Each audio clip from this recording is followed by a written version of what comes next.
Previously, we saw how the gods and goddesses descended into the human world and chose to live alongside them. They formed their own family, also known as a familia, in order to bless the people who lived in it. Then there's our protagonist Belle, who fell in love with one of the strongest adventurers after she rescued him from a minotaur, but the gap between them was too great. She was a level 5 adventurer, while he was only a level 1. But he still hopes to be stronger. But Belle's distinct aura was attracting unwanted attention from the goddess Freya, who had her sights set on him. But Belle was unaware that he was being pursued by Freya and that another familia known as Soma was becoming overly active. That they would do anything to earn money, and in this Belle came across a swindler, who tried to trick Belle by stealing everything Belle and leaving him in a difficult situation. She belonged to the Soma familia. Her own familia members forced her to steal from other adventurers. However, Belle was not like the others and decided to assist Lily and even help her get away from those who were bullying her. However, Frey became impatient and ordered one of her family members to train a minotaur to be unleashed on Belle in order to help him overcome his fear. As a result, as the story progresses, Loki familia divided into 2 groups and set out to explore the dungeon's deepest floor. The Belle was also present on the dungeon's 9th floor, and it was on this floor that Minotaur reappeared. Belle became numb as he remembered his fear of the Minotaur, but Lily snapped him out of it. But she was injured in the process. So Belle stood up to face his fear as he returned to his sense to protect Lily. Lily took advantage of the opportunity and ran to get some backup for Belle. As Belle was fighting it, he realized that even his most powerful magic was powerless against it. And for Lily, Ice wasted no time in getting there to help Belle, but it was the same as before, Ice saving him again. So he wanted to confront his fear this time, so that one day he would be worthy to confess his love to Ice. Everyone gathered to watch him fight, but Ice's companions had little faith in Belle, believing that he would lose. But Ice knew Belle would win because she had personally trained him and knew he would overcome his fear. However, when they saw his fight, they were absolutely shocked at how strong Belle he has become in just a month. As a result, Belle overcame his fear by defeating it. But due to the extensive amount of magic he used in the thought fight, Belle passed out simply standing there. So Bet can't believe that the guy who is weakling can become this strong in a month. So Riveria looked at his status and made and told everyone that Belle has his skills at S rank. And with great risk came great reward as Belle became a level 2 adventurer. As he leveled up, Belle gained another magical skill called Argonaut, also known as a heroic spirit.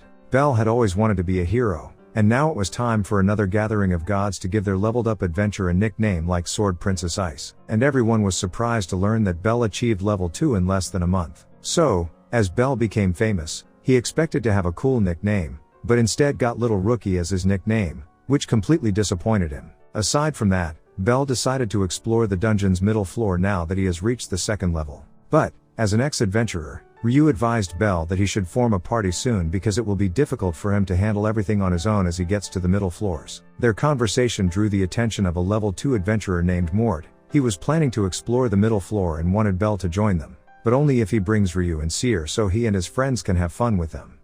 But before Belle could take any action, Ryu showed him not to mess with them by forcing him to flee. After that, Belle went to the weapon shop to get another gear because his gear was completely busted from fighting the Minotaur. However, the gear he preferred was not there. That was made by Velf Krotzo. And fortunately, the smith himself was present. Velf was pleased that Belle was satisfied with his goods and made a special offer on his armor, but only if he let him join his party. Lily was completely taken aback when she heard his name, Velf Krotzo. Belle was unaware, and Lily informed him that Krotzo is a noble family of smiths that specializes in the production of magical swords. However, as they suddenly lost their powers, and their family declined. But Velf doesn't care because he considers weapons to be used to save people. Everyone who comes to him always hopes to receive a magical sword because they are all power hungry. So Velf stopped making magic swords so that those people would not do dirty deeds with weapons he made. But Velf believed in Belle, so he made a new knife for Belle to express his gratitude for allowing him to join his party. As soon as Belle received the minimum requirements for reaching the dungeon's middle floors, he wasted no time and arrived there. However, another adventurer belonging to Take Mikazuchi familia was also making their way to the middle floors.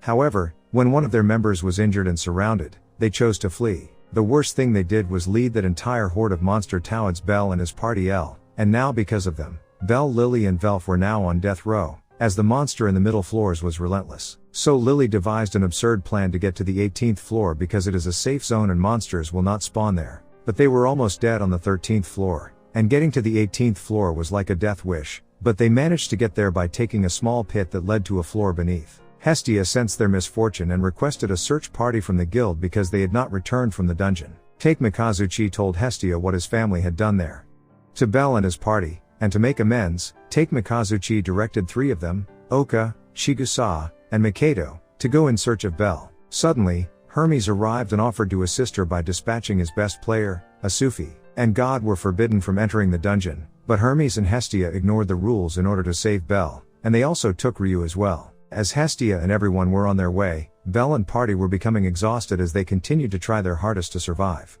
Bell was the only one left, but on the 17th floor, they believed that Loki Familia had cleared the boss. However, when the floor boss arrived, Bell barely managed to escape with both Lily and Velf. And once he arrived at the 18th floor safe zone, Loki Familia took care of Bell and his friends. Finn, Ice's group leader, warmly welcomed them, and as a result, Bell became acquainted with other Ice friends named Tanya and Tione. Loki's family was waiting for their other half party members to arrive, having told Bell and others that they could leave with them once they got their supplies from there. Then Hestia and the others pass through the 17th floor boss and are reunited. Oka, Chigus, and Mikado apologized to them for what they had done to them. On the second day, they all explored the city that was built in a safe zone for adventurers, but they ran into Mort, the guy who caused a scene at the tavern again. But when he saw that the Bell was accompanied by the Sword Princess Ice, he backed off. And now that Ice Party had their supplies returned, they proceeded to an even deeper floor of the dungeon, and Bell and his party were also planning to leave with other members of the party as they recovered. But Hestia was kidnapped by that goon Mort and invited that Bell come to them alone. Bell had no choice but to confront him alone, and during the fight, Bell was getting beaten up because Mort had obtained an artifact from someone that made him invisible. Bell still put up a fight, but the odds were stacked against him, so Hestia released her seal, and seeing a god in her godly wrath, everyone puts down their weapons and fled. However, their misfortune struck again when the floor boss on the 17th flew. Everyone in the city gathered to defeat the floor boss, but the annoying thing about that boss was that it could regenerate. To make matters worse, all exits were blocked by rubbles. All of the available adventurers gave it their all, and Asufi and Ryu were on the other side to handle the lower monster so that Bell could use his Argonaut skill on that thing, but even that was ineffective against it. But Oka saved him. But it did knock him out, and when he came to consciousness he chose to soar, which when combined with Argonaut's skill caused an explosion. That revealed the monster core, and by destroying it, Bell was finally able to defeat the floor boss. And with that the season comes to an end.